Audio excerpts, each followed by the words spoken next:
Marami pamahiin at paniniwalang nakalakip tuwing Ghost Month. Pero isa talaga sa nakaugalian kong iwasan sa mga panahong ito ay ang pagpapautang ng pera. By the way, kamahi ka, ang Ghost Month ay isang sinaunang paniniwala kung saan sa tuwing ikapitong buwan ng lunar calendar, sinasabing mas sensitibo ang enerhiya. Hindi lahat sa atin ay naniniwala rito, lalo at predominantly Christian ang bansa natin. Kaya take this topic lang with a grain of salt.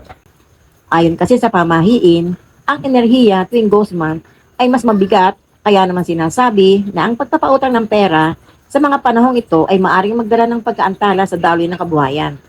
Isa pang paliwanag, ang pera kasi ay simbolo ng enerhiya ng wealth and luck, kaya naman ang pagpapautang o pagpapalabas ng malaking halaga ay katumbas ng pagpapaubaya ng sarili mong daloy ng swerte at kasaganaan sa ibang tao. Lalo kung ikaw ay magnenegosyo, mas okay munang mag-ingat sa paglabas ng malaking puhunan at pagpapautang ngayong mga buwang ito para hindi maistorbo ang maayos na daloy ng enerhiya sa iyong kabuhayan.